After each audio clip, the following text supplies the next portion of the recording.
Hello दोस्तों, चलिए शुरू करते हैं रीट मेंस के लिए पेपर 11 का पार्ट 1।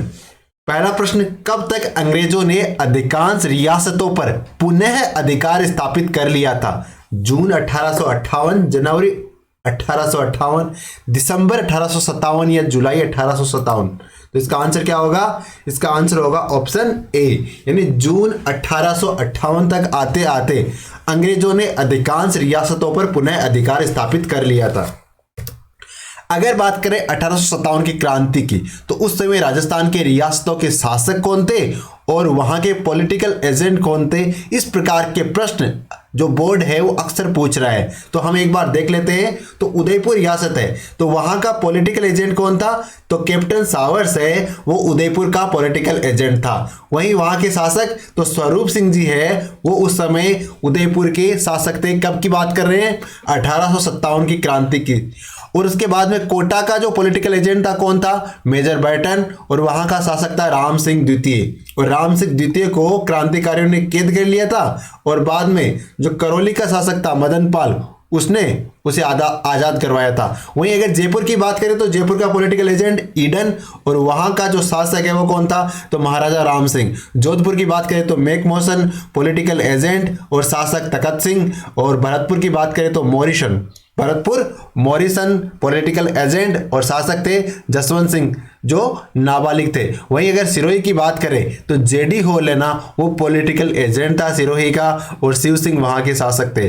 अब करौली का शासक कौन था? तो मदन पाल था, और इसे अंग्रेजों ने कौन सी उपाधि दी थी? तो GCI की, ग्रैंड कमांडर ऑफ इंडिया की उपाधि अंग्रेजों ने दी थी मदन पाल को।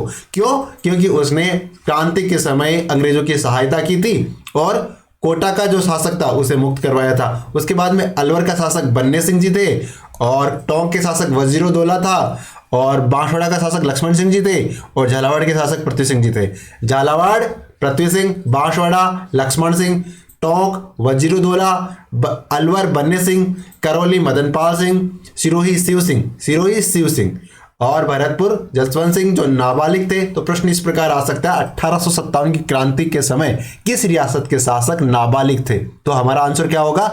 भरतपुर। आगे चलते हैं। मराठों ने कोटा और बूंदी पे आक्रमण किया था कौन से साल में? 1725, 1726, 27 या 28? तो इसका आंसर क्या होगा? मराठों ने कोटा और बूंदी पे आक्रमण किया था 1726 में।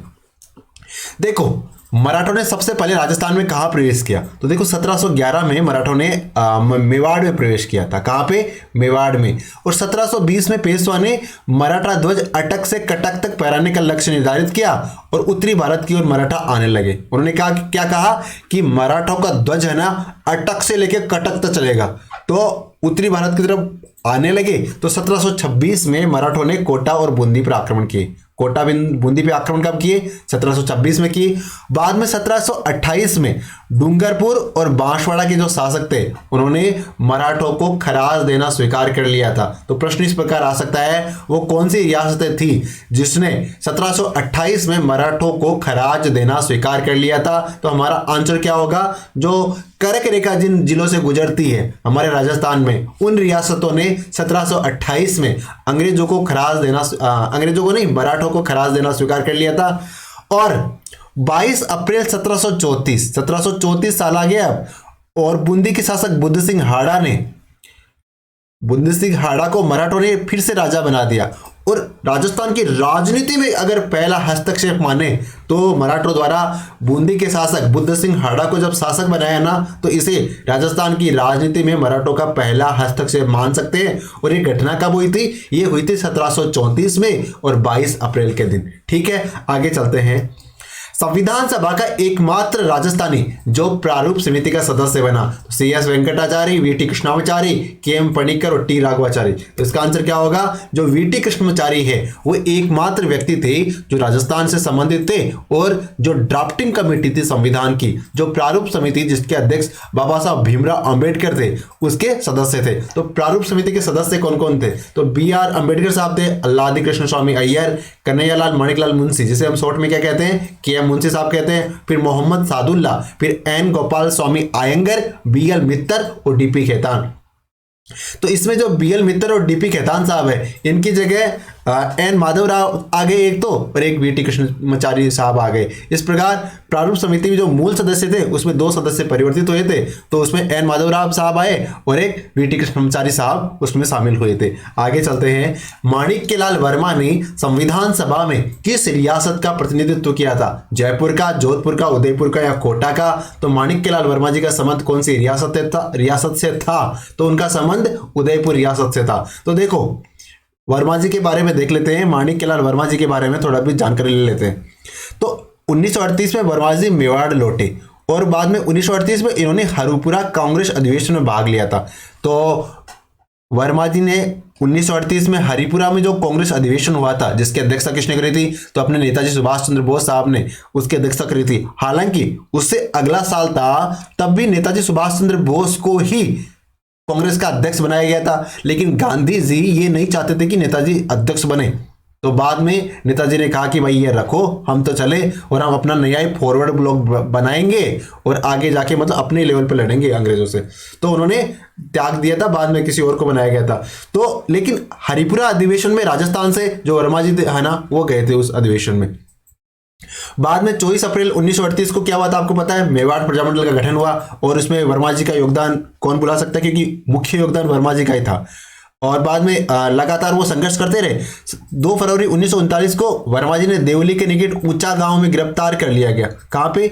देवली के पास में एक ऊंचा नाम का गांव है, वहां से वर्मा जी को गिरफ्तार कर लिया। और क्योंकि उन्होंने एक छोटी सी पुस्तक बनाई थी जो मेवाड़ के खिलाफ थी, शासकों के खिलाफ थी, तो वो नाराज हो गए थे, तो उनको गिरफ्तार कर लिया। और बाद में देखो वर्मा जी 8 अगस्त 1942 को जो ग्वालियर टैंक वाला जो अधिवेशन हुआ था ना, जिसमें गांधी जी ने भारत छोड़ो आंदोलन प्रस्ताव को पारित किया था, उसमें भी वर्मा जी ने भाग लिया था। ठीक है, तो ये कह सकते हैं कि माणिक्यलाल वर्मा का कौन सी रियासत से संबंध था? तो उनका संबंध उदयपुर रियासत से था। और 24 अप्रैल 1938 को मेवाड़ प्रजामंडल का गठन हुआ था। आगे चलते हैं, राजस्थान में कन्यावध की कुप्रथा को सबसे पहले किस राज्य ने गैर कानूनी घोषित किया? कोटा, बीकानेर, जोधपुर या अलवर? तो हमारा आंसर क्या होगा? जो कोटा रियासत है, तो इसने सबसे पहले कन्यावध को गैर कानूनी घोषित किया था। किसने? कोटा रियासत ने। देखो इस प्रथा पर सर्वप्रथम रोक हाड़ौती के पॉलिटिकल एजेंट था, उसका नाम है विल्किंसन। उसके प्रयासों से लॉर्ड विलियम बेंटिंग के समय 1833 में कोटा में और 1834 में बूंदी राज्य में लगाई। तो जो हमारे हाड़ौती वाले एरिया की जो रियासतें थी, उन्होंने सबसे पहले इस कन्यावध के कॉन्सेप्ट को खत्म किया था। ठीक है ना, आगे चलते हैं। जल, जंगल और जमीन आंदोलन किसके द्वारा चलाया गया? मोतीलाल तेजावत, गोविंद गिरी, मामा बारी है। ये कौन है? ये है मामा बालेश्वर दयाल। आगे चलते हैं। 1819 के आधुनिक शिक्षा का पहला स्कूल कहाँ खोला गया? हम बात कर रहे हैं आधुनिक शिक्षा का पहला स्कूल कहाँ पे खोला गया? जयपुर में, अजमेर में, उदयपुर में या जोधपुर में? तो देखो ये कहाँ खोला गया था? ये अजमेर में खोला गया था। और कब खोला गया? 1819 में खोला गया। तो इस प्रकार कह सकते हैं कि पहला आधुनिक शिक्षा का स्कूल कहाँ खोला गया? ये अजमेर में खोला गया। ठीक है, और उसके बाद में अजमेर में तो खोल दिया पहला, उसके बाद में पुष्कर में भी खोला गया, बिनाई में भी और केकड़ी में भी स्थापित किए गए। और ये सारी जगह कहाँ पे? अजमेर जिले में पड़ती है। 1835 आई, तब अंग्रेजी भाषा को क्या भाषा घोषित कर दिया गया? राजकीय भाषा। बाद में एक आ गया कि जो इंग्लिश होगी ना, वही राजकीय भाषा होगी। और इस कारण अगर राजकीय भाषा होगी तो वो स्वाभाविक सी बात है कि उसका प्रभाव बढ़ेगा, सभी लोग उसी में शिक्षा ग्रहण करने की कोशिश करेंगे। और बाद में रियासतें भी उस चीज को अपनाने लगी।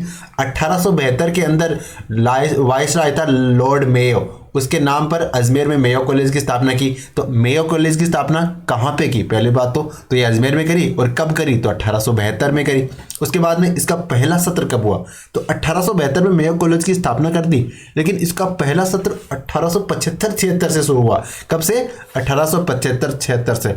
और इसी क्रम में पंडित जनार्दन राय नागर ने सभी के लिए शिक्षा उद्देश्य से 21 अगस्त 1937 को राजस्थान विद्यापीठ संस्था की स्थापना की थी। तो राजस्थान विद्यापीठ संस्था की स्थापना किसने करी? पंडित जनार्दन राय नागर ने करी। और कब करी? 1937 में करी। आगे चलते हैं। मेवात क्षेत्र विकास कार्यक्रम जो अलवर भरतपुर के 14 ब्लॉक में संचालित है कब प्रारंभ हुआ? 1985, 86, 86, 87, 87, 88 या 89, 90। तो इसका आंसर है ऑप्शन बी, यानी 1986, 87 में मेवात क्षेत्र विकास कार्यक्रम जो कि अलवर भरतपुर के 14 ब्लॉक में संचालित है प्रारंभ किया गया। तो इसका आंसर क्या हो जाएगा? इसका आंसर हो जाएगा ऑप्शन बी, यानी 1986, 87 में मेवात क्षेत्र विकास कार्यक्रम। तो मेवात याद रखना है 1986, 87, ठीक है। 86, 87 में मेवात विकास कार्यक्रम, और कितने ब्लॉक्स में चल रहा है? 14 ब्लॉक्स में चल रहा है। कौन कौन से जिले हैं? तो राजस्थान के जो पूर्वी जिले हैं, कौन से, जो सीमा किससे बनाते हैं, जो अपने एक तो अलवर तो किससे बनाता है? हरियाणा से, और उसके बाद भरतपुर किससे बनाता है? उत्तर प्रदेश से। तो इन जिलों में यह मेवात क्षेत्र विकास कार्यक्रम संचालित है। आगे चलते हैं।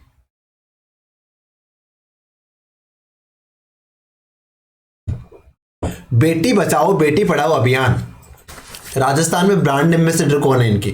अवनी लेखरा, सीता चौधरी, किरण माहेश्वरी या सरिता पुनिया? तो हम अच्छी तरह विदित है, जो बेटी बचाओ बेटी पढ़ाओ अभियान है इसकी ब्रांड एम्बेसडर राजस्थान में अवनी लेखरा जी है। और अवनी लेखरा जी इनको 2022 के लिए क्या मिला था?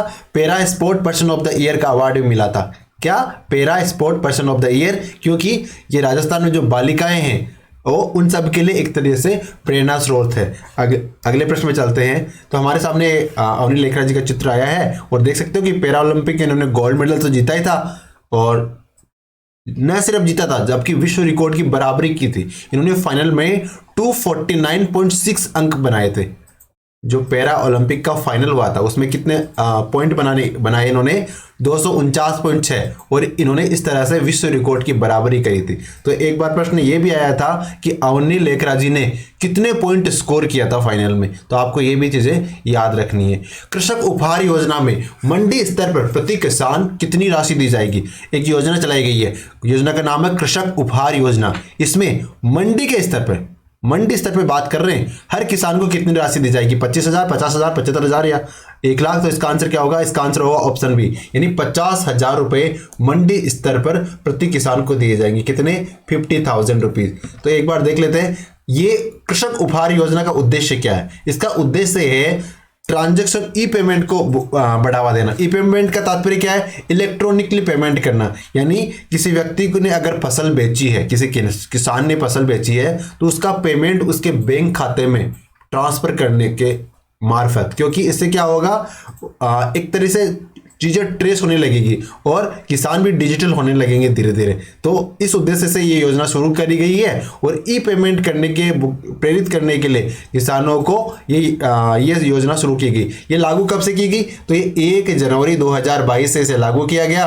और इसमें क्या होता है, कृषक को जो विक्रय पर्ची 10,000 रुपये से ज़्यादा की अगर विक्रय पर्ची होगी तो उसको कूपन मिलेगा, और कूपन में बाद में अगर उसका नंबर लग गया तो उसे फिर इनाम मिलेगा। ठीक है, आगे चलते हैं। राजस्थान एसडीजी रिपोर्ट के अनुसार राजस्थान का सबसे अच्छा जिला कौन सा है? यानी सस्टेनेबल डेवलपमेंट गोल्स रिपोर्ट है, उसके अनुसार राजस्थान का सर्वाधिक अच्छा प्रदर्शन करने वाला जिला कौन सा है? कोटा, चूरू, झुंझुनू या सीकर? तो इसका आंसर होगा जो कोटा है वो एसडीजी रिपोर्ट 2020-21 के अनुसार सर्वोत्तम जिला है। अब हम देखेंगे कि 21-22 में कौन सा राज्य सबसे अच्छा कौन सा जिला सबसे अच्छा कर रहा है। तो हमारे सामने ये डेटा आया है एसडीजी रिपोर्ट 2021 का। कब का है? एसडीजी रिपोर्ट 2021 कहेंगे इसे हम। ये 21-22 का डेटा है, और ये जो प्रश्न में दे रखा है ये 20-21 का डेटा है। किसका है? 20-21 का डेटा है, यानी इसे हम एसडीजी रिपोर्ट 2020 कहेंगे। और हम सब देख रहे हैं ये कौन सा है, तो 2020 में टॉप किसने किया था? तब तो कोटा ने टॉप किया था। और 2021-22 में, यानी 2021 वाली जो रिपोर्ट है इसमें टॉप किसने किया है? तो देखो ये जयपुर जिले ने टॉप किया है। कितना स्कोर बनाया है इसने? तो 64.88 स्कोर बनाया है, और ये टॉप कर रहा है। सबसे लास्ट में कौन है? तो जो 12 जिला है वो सबसे लास्ट में। ठीक है, सबसे लास्ट में 12, सबसे टॉप पे जयपुर। पिछली बार सबसे टॉप पे कौन सा था? कोटा। लेकिन जो नई रिपोर्ट है उस 2021 की, या यूं कहे 2021-22 की, उसमें जो सस्टेनेबल डेवलपमेंट गोल्स है उसमें सबसे टॉप का जिला कौन सा है? तो ये अपना जयपुर जिला है। ठीक है, अगर बात करें राजस्थान का ओवरऑल स्कोर कितना है एसडीजी में, तो ये है 57.58। कितना है? 57.58। ठीक है, ये राजस्थान का स्कोर है। लेकिन राजस्थान में जो सबसे अच्छा जिला है उसका स्कोर कितना है, 64.88, और वहीं 12 का कितना है, 46.99। वहीं अगर कोटा देखें तो कोटा इस बार कितने नंबर चला गया, तो 1 2 3 4 5, ये कोटा 5th नंबर पे चला गया इस बार। पिछली बार कोटा टॉप पे था, लेकिन इस बार 5वें नंबर पे चला गया है। ठीक है, आगे चलते हैं। और 2 नंबर पे कौन सा है, तो कौन सा जिला है ये, तो नागौर जिला है 2 पे, जयपुर 1 पे, नागौर 2 पे। लेकिन आप तो जयपुर याद रखो टॉप पे और 12 लास्ट में है, और पिछली रिपोर्ट यानी 2020 की रिपोर्ट में कोटा टॉप पे था। आगे चलते हैं। राजस्थान की जीवीए में, मतलब ग्रोस वैल्यू एडिशन में सेवा क्षेत्र का योगदान कितना है, ये कह सकते हैं राजस्थान की जीडीपी में सेवा का योगदान कितना है। तो हमें पता है राजस्थान की जीडीपी में सर्वाधिक योगदान तो सेवा का है, फिर 2 नंबर पे कृषि का आता है, और 3 नंबर पे उद्योग पे आता है। तो सेवा का योगदान कितना है, तो सेवा का योगदान है 44.81, और ये हम बात करें किस पे, ये हम बात कर रहे हैं स्थिर कीमतों पे। स्थिर कीमतों पे सेवा का योगदान है 44.81%। ठीक है, और उसके बाद में कृषि का आएगा, उसके बाद में उद्योग का आएगा। राजस्थान में थोक मूल्य सूचकांक का आधार वर्ष क्या है, 1985-86, 1999, 2000, 2001, 2002 या 2011-12। तो थोक मूल्य सूचकांक का आधार वर्ष है वो 1999-2000 है। कब है, 1999-2000। अगले प्रश्न में चलते हैं। पहला कृषि बजट कब जारी किया गया, 2018-19, 19-20, 20-21 या 21-22। तो राजस्थान का जो पहला कृषि बजट है वो 2021-22 में जारी किया गया। कब जारी किया गया, 2021-22 में राजस्थान का पहला कृषि बजट जारी किया गया। आर्थिक सर्वे 2021-22 के अनुसार प्रचलित कीमतों पर राजस्थान में प्रति व्यक्ति आय कितनी है। अब हम बात कर रहे हैं प्रति व्यक्ति आय की, वो भी किस पे, प्रचलित कीमतों पे। तो देखो कितनी है, 1,35,218।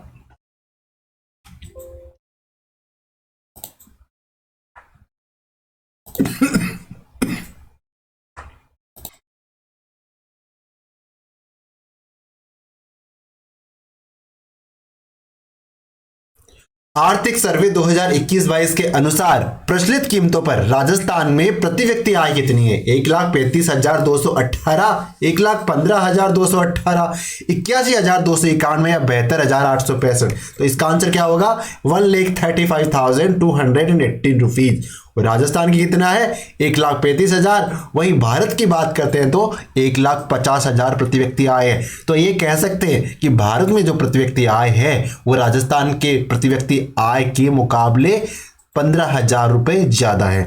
अगले प्रश्न पे चलते हैं।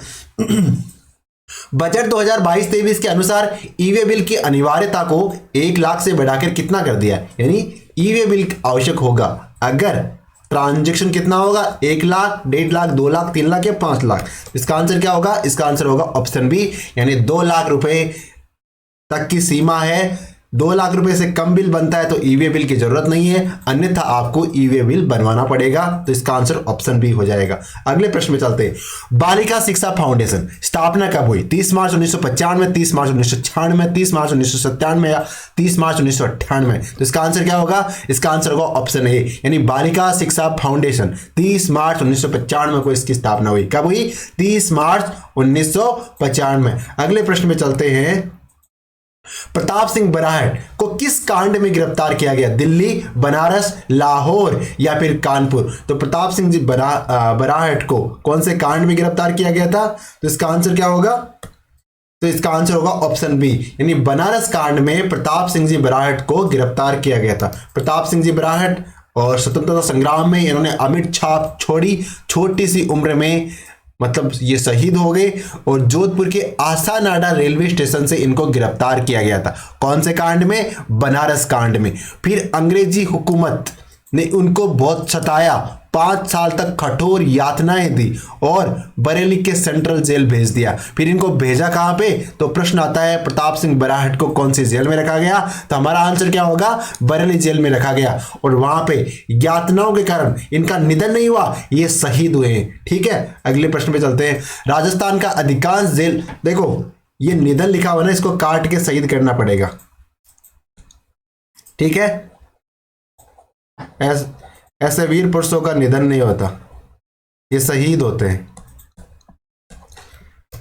राजस्थान का अधिकांश रेल परिवहन भारत के किस रेलवे मंडल से सम्मिलित है? यानी राजस्थान में जो रेल परिवहन है वो कौन से रेल मंडल का हिस्सा अधिकतर? तो बीकानेर रेलवे का, जोधपुर रेलवे का, जयपुर रेलवे का, अजमेर रेलवे का। तो इसका आंसर क्या होगा? इसका आंसर होगा जयपुर रेलवे मंडल का। यानी राजस्थान का जो अधिकांश रेल परिवहन है वो जयपुर रेलवे मंडल में सम्मिलित है। काष्ठ कला का प्रधान केंद्र कौन सा है? बस्ती, प्रतापगढ़, मोलेला या डोंगला? तो काष्ठ कला का प्रधान केंद्र कौन सा है? जो बस्ती है वो काष्ठ कला का प्रधान केंद्र माना गया है। ठीक है, बस्ती जयपुर वाला नहीं, बस्ती चित्तौड़गढ़ वाला। अगले प्रश्न में चलते हैं। पत्रकारिता के विश्व पितामह के नाम से जाना जाता है किसे? कन्हैयालाल सेठिया जी को, गौरीशंकर हीराचंद ओझा साहब को, पंडित झाबरमल शर्मा को या कवि राजा श्यामल दास ददिवाड़िया साहब को? तो इसका आंसर है ऑप्शन सी, यानी पंडित झाबरमल शर्मा जी है, इनको पत्रकारिता का विश्व पितामह कहा जाता है। और भारत सरकार ने इनको 1982 में यानी 1982 में पद्म भूषण से सम्मानित किया था। कब सम्मानित किया था? 1982 में पंडित झाबरमल शर्मा साहब को भारत सरकार ने पद्म भूषण से सम्मानित किया था। अगले प्रश्न में चलते हैं। गजल गायक जगजीत सिंह को राजस्थान रत्न दिया गया, कब दिया गया? 2012, 2014, 2016 या 2015? इसका आंसर है ऑप्शन ए, 2012 में गजल गायक जगजीत सिंह जी, जिनका संबंध राजस्थान के कौन से जिले से है? राजस्थान के उत्तरी राजस्थान में जो सबसे उत्तरी जिला है यानी गंगानगर, वहां से जगजीत सिंह जी का संबंध है और इनको 2012 में राजस्थान रत्न दिया गया। और अगले प्रश्न में चलते हैं। भारतीय लोक कला मंडल कहां पे स्थित है? जयपुर में, उदयपुर में, जोधपुर में, अजमेर में? तो भारतीय लोक कला मंडल उदयपुर जिले में स्थित है। कहां पे? उदयपुर में। अगले प्रश्न में चलते हैं। किस झील को द्वितीय विश्व युद्ध में समुद्री विमान आधार के रूप में प्रयोग किया गया था? समुद्री विमान आधार के रूप में प्रयोग, वो भी कब? दूसरे विश्व युद्ध में। कौन सी झील थी? राजसमंद, पुष्कर, कोलायत या सांबर? तो इसका आंसर होगा जो राजसमंद झील है, इसे दूसरे विश्व युद्ध में समुद्री विमान आधार के रूप में उपयोग किया गया था। अगले प्रश्न में चलते हैं। अब राजसमंद झील के बारे में देख लेते हैं। इसका निर्माण कब से कब तक हुआ? तो देखो बहुत बड़ी झील है, निर्माण होने में टाइम लगेगा। तो 1662 में बननी शुरू हुई, 1676 में बनकर तैयार हुई और इसमें 25 शिलालेखों पर राज प्रशस्ति लिखी हुई है। अगले प्रश्न में चलते हैं। सिलीसेट झील कहां पे? जयपुर में, अजमेर में, अलवर में या बीकानेर में? तो सिलीसेट झील कहां पे? तो सिलीसेट झील है अपने अलवर जिले में। और जागती ज्योत पत्रिका का संबंध है, जागती ज्योत पत्रिका का संबंध कौन से जिले से है? उदयपुर, बीकानेर, अजमेर या भरतपुर? तो इसका आंसर है जो बीकानेर जिला है वहां से जागती ज्योत पत्रिका का संबंध है। क्यों?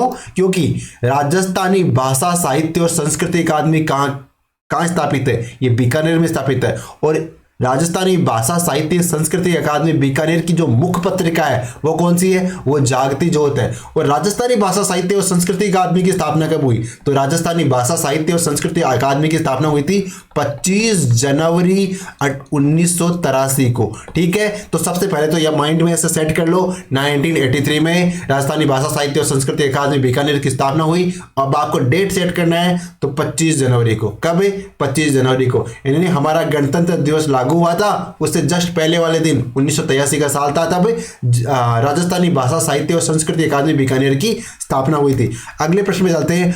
गोडवाड़ी बोली किस बोली की उपबोली है? जो गोडवाड़ी बोली है वो कौन सी बोली की उपबोली है? मेवाड़ी की, मारवाड़ी की, ढूंढाड़ी की या मेवाती की? तो गोडवाड़ी बोली है वो मारवाड़ी बोली की उपबोली है। कौन सी बोली की? मारवाड़ी बोली की उपबोली है। तो इसका आंसर क्या हो जाएगा? ऑप्शन बी इसका राइट आंसर हो जाएगा। वालर ये प्रसिद्ध नृत्य है किनका? सांसी, भील, गरासिया या सहरिया? हमारी कौन सी जनजाति का ये वालर नृत्य संबंधित है? तो इसका आंसर होगा जो हमारी गरासिया जनजाति है उससे वालर नृत्य संबंधित है। किससे? हमारी गरासिया जनजाति से वालर नृत्य संबंधित है। अगले गरासियों के और कौन कौन से नृत्य वो भी देख लेते हैं। तो देखो वालर, गरबा, गेर, कूदा, लूर, मोरिया, गोर। ठीक है, वालर, गरबा, गेर, कुद्दा, लूर, मोरिया, गोर। वालर, गरबा, गेर, कुद्दा, लूर, मोरिया, गोर। इस प्रकार आप लगातार 4-5 बार बोलोगे तो एक राइमिंग बन जाएगी और आपको रट जाएगा। अगले प्रश्न में चलते हैं। फल्गुबाई किससे संबंधित है? भावाई नृत्य से, चरी नृत्य से, कालबेलिया नृत्य से, तेरह ताली नृत्य से? तो फल्गुबाई जी है ये चरी नृत्य से संबंधित है। किससे? कौन से नृत्य की कलाकार है? तो जो फल्गुबाई जी है ये चरी नृत्य की कलाकार है। कौन से नृत्य की? चरी नृत्य की। अगला प्रश्न है, निम्नलिखित में से किस विद्वान ने लोकगीत को संस्कृति का सुखद संदेश ले जाने वाली कला कहा है? यानी इन्होंने लोकगीतों के बारे में टिप्पणी की है कि लोकगीत है वो संस्कृति का सुखद संदेश ले जाने वाली कला है। कौन है? गुरुदेव रविंद्रनाथ टैगोर, महात्मा गांधी, जवाहरलाल नेहरू या बाल गंगाधर तिलक? तो इसका आंसर है जो अपने रविंद्रनाथ टैगोर साहब है, गुरुदेव रविंद्रनाथ टैगोर, इन्होंने कहा है कि लोकगीत है वो संस्कृति का सुखद संदेश ले जाने वाली कला है। तो इसका आंसर ऑप्शन ए हो जाएगा। गांधी जी ने क्या कहा? लोकगीतों को जनता की भाषा कहा है और लोकगीत संस्कृति के पहरेदार माने हैं। किसने? गांधी जी ने जनता की भाषा माना लोकगीतों को और लोकगीतों को संस्कृति के पहरेदार माना है गांधी जी ने। और संस्कृति का सुखद संदेश ले जाने वाली कला रविंद्रनाथ टैगोर ने कहा है। किसके बारे में? लोकगीतों के बारे में। करौली क्षेत्र में केला देवी की आराधना में गाए जाने वाले गीत कौन से हैं? लांगूरिया, कुर्जा, लावणी या इंडोणी? तो करौली क्षेत्र में केला देवी की आराधना में जो गीत गाए जाते हैं उन्हें कहते हैं लांगूरिया गीत।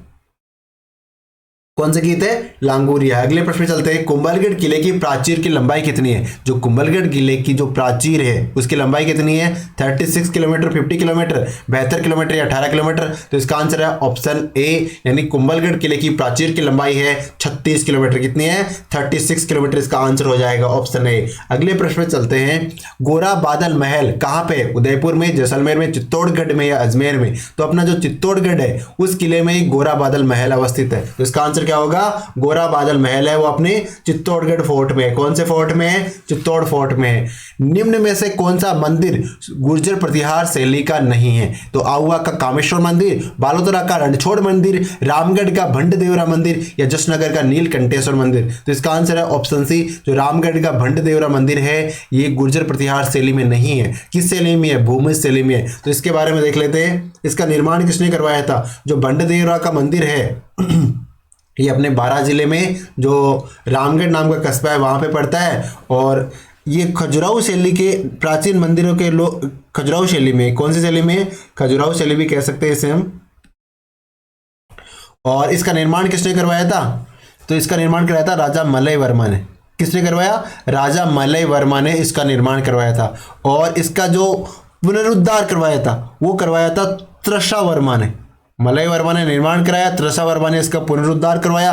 और बाद में जो झाला जालिम सिंह जी थे इन्होंने यहाँ पे 750 सीढ़ियाँ बनवाई थी। तो जो भंडदेवरा बारा का मंदिर है वहाँ पे निर्माण मलय वर्मा और पुनरुद्धार त्रषा वर्मा और 750 सीढ़ियां ये किसने बनवाई? झाला जालिम सिंह ने बनवाई। अगले प्रश्न में चलते हैं, दिलवाड़ा में स्थित 22वें जैन तीर्थंकर नेमिनाथ जी की मंदिर का निर्माण किसने करवाया? तो 22वें जैन तीर्थंकर नेमिनाथ जी का मंदिर है, इसका निर्माण करवाया था वास्तुपाल तेजपाल ने। और लुणेवसाई मंदिर कब बनवाया गया? ये 1230 में बनाया गया था। लुणेवसाई मंदिर 1230 में बनाया और बनाया किसने? वास्तुपाल तेजपाल ने। इसको समर्पित है? नेमिनाथ जी को समर्पित है। और नेमिनाथ जी जैन तीर्थंकर है, 22वें तीर्थंकर है। अगले प्रश्न में चलते हैं, जयपुर के किस शासक ने 36 कारखानों की स्थापना करी थी? सवाई जय सिंह प्रथम, ईश्वरी सिंह, सवाई माधो सिंह या सवाई प्रताप सिंह? तो 36 कारखानों की स्थापना करी थी सवाई जय सिंह प्रथम ने। जयपुर के जो सवाई जय सिंह प्रथम थे इन्होंने 36 कारखानों की स्थापना करी थी। तो इसका आंसर ऑप्शन ए हो जाएगा। अगले प्रश्न पे चलते हैं, अलवर के किस महाराजा के शासनकाल में मूलचंद और उदयराम ने विशेषतः हाथी दांत के फलकों पर सूक्ष्म चित्रण किया था? यानी हाथी दांत के फलकों पे चित्रण कर दिया किसने? मूलचंद जी ने और उदयराम जी ने। और अलवर के उस समय महाराजा कौन थे? मंगल सिंह, जय सिंह, विनय सिंह या बलवंत सिंह? तो इसका आंसर ऑप्शन ए, यानी मंगल सिंह के शासनकाल के समय। किसके शासनकाल के समय? मंगल सिंह जी के समय मूलचंद जी और उदयराम जी ये चित्रकार थे, इन्होंने हाथी दांत के फलकों पे सूक्ष्म चित्रण कर दिया था। तो इसका आंसर ऑप्शन ए हो जाएगा। नाचते मोर और कलाबाजी दिखाते वानर कौन सी चित्र शैली की विशेषता है? कोटा, अजमेर, बूंदिया, झालावाड़?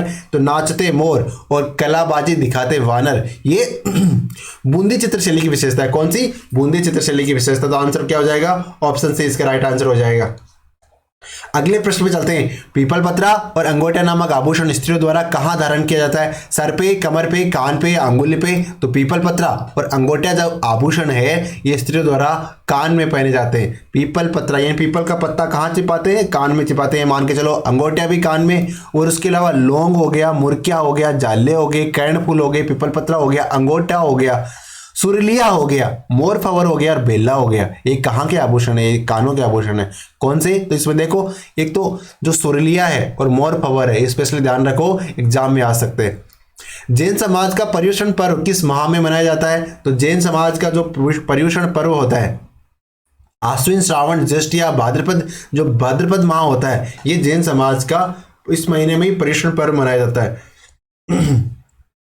तो हमारे हिंदू परंपरा में और जैन परंपरा में जो भाद्रपद का महीना है ये बहुत ही पवित्र महीना माना गया है, और तो पर्युषण पर्व भी इसी महीने में मनाया जाता है। अगले प्रश्न में चलते हैं। संत मावजी द्वारा लिखित ग्रंथ क्या कहलाते हैं? शब्दावली, पदावली, चौपाई या चौपड़ा। तो संत मावजी दो ग्रंथ लिखे हैं उनको चौपड़ा कहते हैं। और संत मावजी ये वागड़ क्षेत्र में हुए थे, डूंगरपुर बांसवाड़ा क्षेत्र में हुए थे, और छोटी सी उम्र में ये संत बन गए थे, और बेणेश्वर धाम पे उन्होंने मतलब वो करी थी, काफी तपस्या करी थी। और कब की बात है? तो लगभग आज से 300 साल पहले ये अवतार लिया था इन्होंने।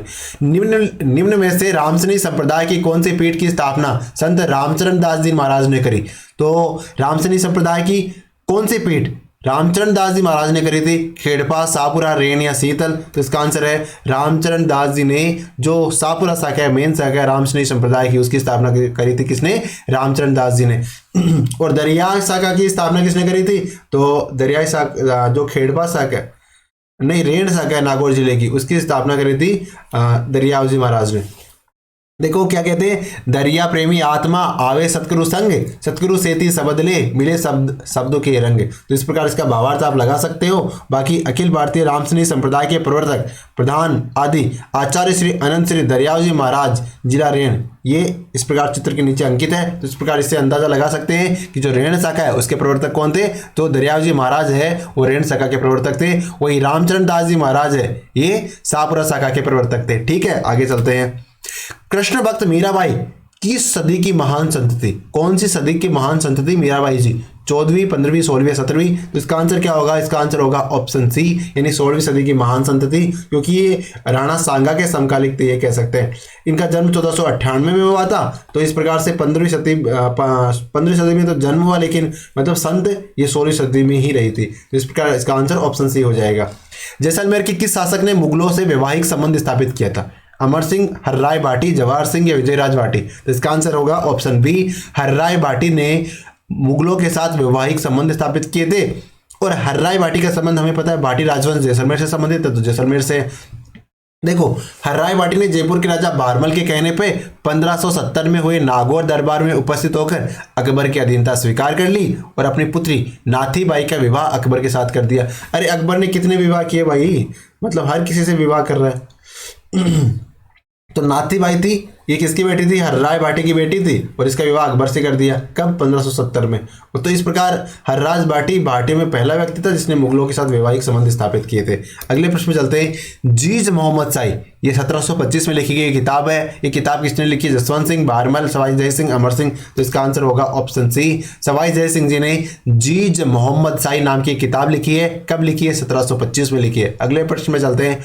महाराणा प्रताप ने किस वर्ष मेवाड़ की राजगद्दी संभाली? 1570, 1571, 1572 या 1573। तो महाराणा प्रताप ने मेवाड़ की राजगद्दी संभाली थी 1572 में। कब संभाली? 1572 में संभाली थी। कब? 1572 में संभाली महाराणा प्रताप ने मेवाड़ की राजगद्दी। अगले प्रश्न पे चलते हैं। मत्स्य संघ का राजस्थान में विलय कब हुआ? 15 मई 1948, 15 मई 1949, 15 मई 1950 या 15 मई 1951। तो इसका आंसर है ऑप्शन बी, 15 मई 1949 को मत्स्य संघ राजस्थान में मिला दिया गया। राजस्थान में मिला, ठीक है। कब? 15 मई 1949। और मत्स्य संघ में कौन कौन से थे? तो अलवर, भरतपुर, धौलपुर, करौली, जो अवधोग वाली जो रियासत थी वो मत्स्य संघ का भाग थी। सन 1933 में सिरोही लोक परिषद की स्थापना हुई। कहाँ पे हुई? सिरोही में, बंबई में, कलकत्ता में, दिल्ली में। तो जो सिरोही लोक परिषद है इसकी स्थापना सिरोही में नहीं हुई, इसकी स्थापना बंबई में हुई। तो इसका आंसर ऑप्शन बी हो जाएगा। लेकिन हुई कब? तो ये भी याद रखना है। तो 1933 में। कब का साल है? 1933 में। और सिरोही लोक परिषद की स्थापना कहाँ पे, बंबई में। ठीक है, अगले प्रश्न में चलते हैं। राजपूताना मध्य भारत सभा का पहला अधिवेशन कहाँ हुआ, दिल्ली, मुंबई, उदयपुर या कानपुर। तो इसका आंसर होगा ऑप्शन ए, दिल्ली में राजपूताना मध्य भारत सभा का पहला अधिवेशन हुआ था। कहाँ पे हुआ था, ये दिल्ली में हुआ था। अब ये मत पूछना कि पहला अधिवेशन हुआ कब था, यह राजपूताना मध्य भारत सभा की स्थापना कब हुई थी।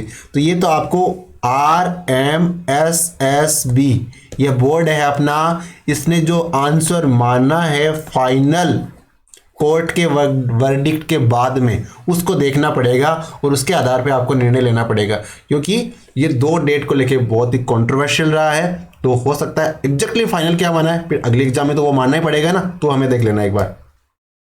1921 ईस्वी में 42वीं देवली रेजिमेंट और 43वीं एरिनपुरा रेजिमेंट को समाप्त करके किस नवीन बटालियन का गठन किया गया। यानी 1921 के अंदर जो देवली रेजिमेंट थी और एरिनपुरा रेजिमेंट थी, इनको तो समाप्त कर दिया गया और एक नई रेजिमेंट बना दी। कौन सी थी, भील कोर, आदिवासी corps, Garasia corps, Meena corps. तो इसका आंसर होगा ऑप्शन डी, मीणा कोर। या कह सकते हैं कि मीणा कोर की स्थापना कब हुई, तो 1921 में भी कौन कौन सी मतलब रेजिमेंट को मिला के विलय करके किया गया, तो 1921 मीणा कोर और कौन सी, एक तो देवली और दूसरी हुई थी एरिनपुरा। ठीक है, तो अस्तित्व में कौन सी आई, मीणा कोर अस्तित्व में आई। कब है, 1921 में। Rajasthan enterprises single window enabling and clearing अधिनियम और नियम 2011 के सभी जिलों में कब लागू किया गया। कौन सा नियम और अधिनियम है, Rajasthan enterprises single window enabling और क्लियरिंग अधिनियम, और कब से लागू किया गया, 1/4/2011, 1/1/2011, 1/10/2011, 1/12/2011। तो इसका आंसर होगा 1 अप्रैल 2011 से इसे लागू किया गया। कब से, 1 अप्रैल 2011 से इसे लागू किया गया। तो इसका आंसर ऑप्शन ए हो जाएगा। मुख्यमंत्री निःशुल्क दवा योजना कब प्रारंभ करेगी, 2010 में, 2011, 2012 या 2013। मुख्यमंत्री निःशुल्क दवा योजना, तो इसे 2011 में लागू किया गया। कब से, तो 2 अक्टूबर 2011 को इसे लागू किया गया। इसी योजना का अन्य नाम कह सकते हैं नर नारायण योजना। क्या नाम है, नर नारायण योजना। तो मुख्यमंत्री निःशुल्क दवा योजना 2 अक्टूबर 2011 को इसे लागू किया गया, यानी गांधी जयंती के अवसर पर मुख्यमंत्री निःशुल्क दवा योजना को लागू किया गया। आगे चलते हैं। प्रधानमंत्री श्रम योगी मानधन योजना किससे संबंधित है, SYM का मतलब होता है श्रम योगी मानधन। दिव्यांगजन से, असंगठित कामगार से, केवल वृद्ध महिलाएं, अल्पसंख्यक गरीब। तो जो श्रम योगी मानधन है, ये योजना है वो असंगठित क्षेत्र में लगे व्यक्तियों के लिए, मतलब जो संगठित क्षेत्र में नहीं है। मान लीजिए कोई व्यक्ति कृषि श्रमिक है, वो कार्य कर रहा है, कोई व्यक्ति मान लो खाती का कार्य कर रहा है, कोई चिजारे का कर रहा है, कुछ भी कर रहा है, लेकिन संगठित क्षेत्र में नहीं है, यानी जब वो रिटायर नहीं होंगे तो उनको कोई PF वगैरह, कोई पेंशन वगैरह नहीं मिलेगी। तो उनके लिए प्रधानमंत्री साहब एक योजना लेके आए, उसे कहा गया श्रम योगी मानधन योजना। तो ये किसके लिए है, ये असंगठित क्षेत्र में कार्य करने वाले कामगारों के लिए। तो ऑप्शन बी हमारा राइट आंसर हो जाएगा। और इसमें क्या होता है, voluntary and contributory pension scheme for unorganised worker, the entry age 1840 year with maximum monthly income of rupees 15,000 और लेस। यानी कहने का तात्पर्य यह है कि कोई व्यक्ति अगर 18 से 40 साल की उम्र का है तो वो व्यक्ति इस योजना में एंट्री करवा सकता है। पहले उसको थोड़ा बहुत कंट्रीब्यूशन देना पड़ेगा, जब वो 60 साल का हो जाएगा तो उसको पेंशन मिलनी शुरू हो जाएगी, उसके खाते में रिवर्स होना शुरू हो जाएगा। बाकी पेंशन जो कुछ पैसा तो वो खुद जमा करेगा और कुछ पैसा उसके लिए सरकार जमा करेगी, फिर वो पेंशन का फंड बन जाएगा और उससे जो फंड मैनेजर होगा वो आपको लगातार पेंशन देता रहेगा। अगले प्रश्न पे चलते हैं। आइकॉनिक पर्यटन स्थल विकास योजना में राजस्थान के कौन से जिले को शामिल किया गया है। कौन सी योजना है, आइकॉनिक पर्यटन स्थल विकास योजना। इसमें राजस्थान का कौन सा किला शामिल है, कौन सा स्थान शामिल है, तो आमेर, पुष्कर, आहड़ या रणकपुर। तो इसका आंसर होगा ऑप्शन ए, आमेर का किला इसमें शामिल है। कौन सी योजना, आइकॉनिक पर्यटन स्थल विकास योजना। राजस्थान कृषि अनुसंधान केंद्र के प्रशासनिक नियंत्रण में 3 स्थानों पर कृषि अनुसंधान उपकेंद्रों की स्थापना की गई है। यानी जो राजस्थान कृषि अनुसंधान केंद्र है ना, इन्होंने 3 कृषि उपकेंद्रों की स्थापना करी है। कौन सा उसमें शामिल नहीं है, वनस्थली, डिग्गी, तबीज या कोटपुतली। तो इसका आंसर है ऑप्शन ए, वनस्थली शामिल नहीं है। बाकी डिग्गी में उपकेंद्र बनाया गया है, तबीजी में बनाया गया और कोटपुतली बनाया गया, लेकिन वनस्थली में नहीं बनाया गया। तो इसका आंसर ऑप्शन ए हो जाएगा। सलेमाबाद कौन से संप्रदाय की पीठ है? निम्बार्क, जैन, बौद्ध या जसनाथ जी? तो सलेमाबाद है वो निम्बार्क संप्रदाय की पीठ है। किस संप्रदाय की? निम्बार्क संप्रदाय की है। अणकलो सिवाणो दुर्ग का प्रारंभ एक नाम क्या था, मतलब शुरुआती नाम क्या था उसका? कुंथाणा, किलोनगढ़, जूनागढ़ या आमेर? तो जो अणकलो सिवाणा दुर्ग है, वो जो सिवाना दुर्ग को कहा गया है, इसका पुराना नाम क्या है? इसका पुराना नाम है कुंथाणा। क्या नाम है? कुंथाणा। और सिवाना दुर्ग का निर्माण वीर नारायण परमार जी द्वारा, किसके द्वारा? वीर नारायण परमार, इनके द्वारा 10वीं शताब्दी में इसे बनाया गया। कब बनाया गया? 10वीं शताब्दी में। राजस्थान का कौन सा शहर पूर्वी सिंह द्वार कहलाने का गौरव रखता है? यानी राजस्थान के कौन सा सिटी को पूर्वी सिंह द्वार कहते हैं? अलवर, भरतपुर, धौलपुर या डीग? तो इसका आंसर होगा ऑप्शन ए, जो अपना अलवर शहर है, अलवर जिला है, इसे पूर्वी सिंह द्वार कहते हैं। क्या कहते हैं? पूर्वी सिंह द्वार। तो ऑप्शन क्या हो जाएगा? ऑप्शन ए हमारा राइट आंसर हो जाएगा। अजमेर सिंह ये कौन से खेल से संबंधित खिलाड़ी है? बैडमिंटन, खो खो, बास्केटबॉल या जेवलिन थ्रो? तो अजमेर सिंह जी है वो बास्केटबॉल के खिलाड़ी है। कौन से खेल के? बास्केटबॉल के खिलाड़ी है। SCERT के रूप में क्रमोन्नत होने से पहले, यानी अब तो बन गई SCERT, पहले थी SIERT, तो उसके कितने प्रभाग थे उस समय? 5, 6, 7 या 8? तो क्रमोन्नत होने से पहले इसके 8 प्रभाग थे। तो ये देखो SCERT का तात्पर्य क्या होता है? राज्य शैक्षिक अनुसंधान और प्रशिक्षण परिषद। और ये कहाँ स्थित है? ये दिल्ली में स्थित है। और इसका तात्पर्य क्या है? State council for educational research and training. क्या तात्पर्य होगा? State council for educational research and training, इसका तात्पर्य होगा SCERT की। इसकी स्थापना कब हुई थी? तो 1988 में इसकी स्थापना हुई थी। और इसका वाक्य क्या है? स्वाध्यायानाम प्रमदय। ठीक है, स्वाध्यायान प्रमदय इसका देय वाक्य। और ये ऑटोनोमस बॉडी है, और जो किसके तहत काम करती है? Autonomous body of the government of NCT of Delhi. ठीक है, अगले प्रश्न में चलते हैं। राज्य में प्रारंभ किए गए स्माइल कार्यक्रम का संबंध किससे है? कक्षा कक्ष वितरण, कक्षा कक्ष शिक्षण, डिजिटल लर्निंग, पत्राचार शिक्षण या सभी? तो जो स्माइल कार्यक्रम उसका संबंध किससे? डिजिटल लर्निंग से। यानी छात्रों को डिजिटली सिखाने के लिए कार्यक्रम शुरू किया गया। और इसके चरण आए हर साल, मतलब स्माइल 1.0, 2.0, 3.0। और स्माइल का फुल फॉर्म क्या है? Social media interface for learning engagement. क्या नाम है? Social media interface for learning engagement इसकी फुल फॉर्म है। ठीक है, याद रखना आपको, social media interface for learning engagement. Social media interface, S का मतलब सोशल, M का मतलब मीडिया, I का मतलब इंटरफेस, L का मतलब लर्निंग, E का मतलब एंगेजमेंट। अगले प्रश्न में चलते हैं। राजस्थान के शिक्षा में बढ़ते कदम कार्यक्रम को कब लॉन्च किया गया? कार्यक्रम का नाम क्या है? राजस्थान की शिक्षा में बढ़ते कदम। कब लॉन्च हुआ? 2018, 19, 20 या 22? इसका आंसर होगा ऑप्शन डी, 2022 में राजस्थान में शिक्षा के बढ़ते कदम कार्यक्रम को लॉन्च किया गया। ऑप्शन डी हमारा राइट आंसर हो जाएगा। और डेट भी पूछे तो इसका डेट होगी 11 जुलाई 2022। 11 जुलाई 2022 को राजस्थान में शिक्षा में बढ़ते कदम कार्यक्रम को लॉन्च किया गया। RTE एक्ट 2009 के अनुसार कक्षा 1 से 5वीं तक के एक शैक्षणिक सत्र में कितने घंटे शिक्षण कार्य होना चाहिए? मतलब एक शैक्षणिक सत्र में कितने घंटे कार्य होना चाहिए? 600 घंटे, 700 घंटे, 800 घंटे, 1000 घंटे? तो इसका आंसर होगा 1 से 5वीं तक के लिए कम से कम 800 घंटे का शैक्षणिक कार्य तो होना ही चाहिए। तो इसका आंसर ऑप्शन सी हो जाएगा। नई राष्ट्रीय शिक्षा नीति 2020 के अनुसार किस कक्षा से वोकेशनल कोर्स शुरू किए जाएंगे? तो वोकेशनल कोर्स कौन सी कक्षा से शुरू किए जाएंगे? 5वीं, 6वीं, 7वीं, 8वीं? तो इसका आंसर है ऑप्शन बी, यानी 6वीं कक्षा से वोकेशनल कोर्सेज शुरू किए जाएंगे। ऑप्शन बी हमारा राइट आंसर हो जाएगा। विद्यालय प्रबंधन को न ज़्यादा कठोर और न ज़्यादा लचीला होना चाहिए, ये इसे प्रदर्शित करने वाला सिद्धांत कौन सा है? तो अपवाद का सिद्धांत, औपचारिकता का सिद्धांत, अनुरूपता का सिद्धांत या लोच का सिद्धांत? तो इसे कहेंगे लोच का सिद्धांत। यानी जो विद्यालय मैनेजमेंट है उसे बहुत ज़्यादा कठोर भी नहीं होना चाहिए, बहुत ज़्यादा लचीला भी नहीं होना चाहिए, इसे हम लोच का सिद्धांत कहते हैं। मानव विकास होता है, मानव विकास कैसा होता है? क्रमिक होता है, निरंतर होता है, व्यक्तिक होता है? तो देखो मानव विकास है ना, वो क्रमिक भी होगा, निरंतर भी होगा, व्यक्तिक भी होगा। जिसका आंसर ऑप्शन सी डी हो जाएगा। ऑप्शन डी का मतलब ये सारे ही मानव विकास के पर्याय हैं। क्रमिक विकास होगा, निरंतर विकास होगा, व्यक्तिक विकास होगा, ये सारे विकास होंगे तो मानव विकास होगा। बाल्यावस्था को मिथ्या परिपक्वता का काल किसने माना है? यानी कौन सा हाव है जो बाल्यावस्था को मिथ्या परिपक्वता का काल मानते हैं? किलपैट्रिक, बेंथम, कोल या ब्रूस और रोस? तो इसका आंसर होगा ऑप्शन बी डी, यानी जो रोस साहब है, कौन? रोस साहब, उन्होंने बाल्यावस्था को मिथ्या परिपक्वता का काल माना है। रोस साहब है, कौन है? रोस, बाल्यावस्था को क्या माना है? मिथ्या परिपक्वता का काल। बुद्धिमत्ता का अधिकतम विकास कौन सी अवस्था में होता है? बाल्यावस्था में, किशोरावस्था में, प्रौढ़ावस्था में या फिर शैशवावस्था में? तो बुद्धिमत्ता का जो अधिकतम विकास है वो किशोरावस्था में होता है। किस में होता है? किशोरावस्था में बुद्धिमत्ता का अधिकतम विकास होता है। किसमें? किशोरावस्था में। निम्न में से कौन सी संज्ञानात्मक प्रक्रिया है? खेलना, चिंतन, दौड़ना या प्रतिवर्ती क्रियाएं? तो संज्ञानात्मक प्रक्रिया कौन सी है? तो जो चिंतन करना है, सॉरी, देखिए आपको प्रश्नों को ध्यान रखना है और मैं क्या बोल रहा हूँ कहीं गलत तो नहीं बोल रहा हूँ, इस चीज का भी ध्यान रखना है, क्योंकि आपको प्रश्न एग्जैक्टली सही पकड़ना है, गलती भी पकड़नी है।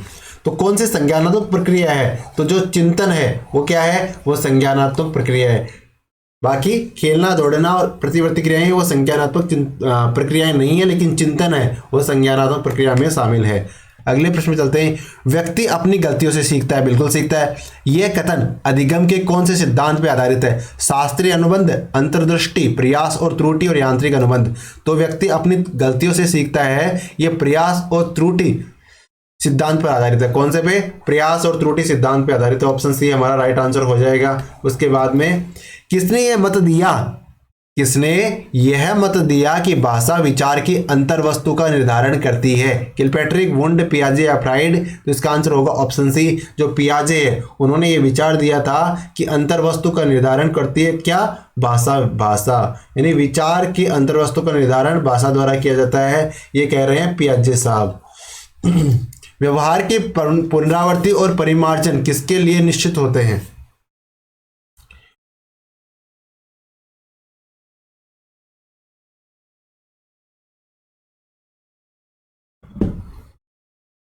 सॉरी, व्यवहार की पुनरावृत्ति और परिमार्जन किसके लिए निश्चित होते हैं? अनुक्रिया, परिणाम, उद्दीपक और अनुबंधन? तो इसका आंसर होगा ऑप्शन बी, यानी परिणाम।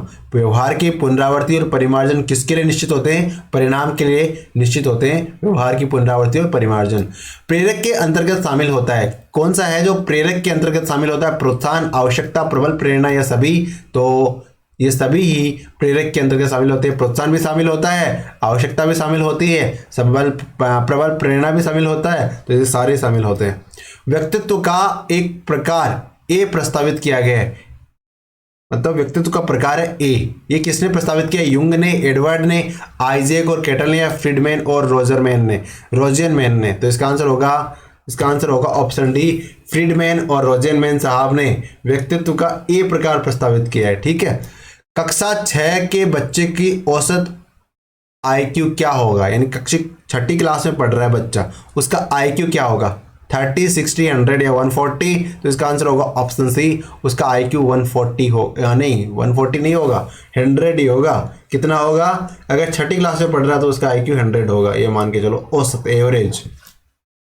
वर्ल्ड वाइड वेब में किसी विशिष्ट विषय को ढूंढने के लिए किसका प्रयोग करते हैं? ब्राउजर और स्कैनर, गोफर और विंडोज, सर्च इंजन और इंडेक्स, और स्कैनर और सर्च इंजन? तो इसके लिए सर्च इंजन और इंडेक्स का प्रयोग करते हैं। ये पहले भी करवाया है, आज फिर से कर लिया तो मान लो रिवीजन हो गया।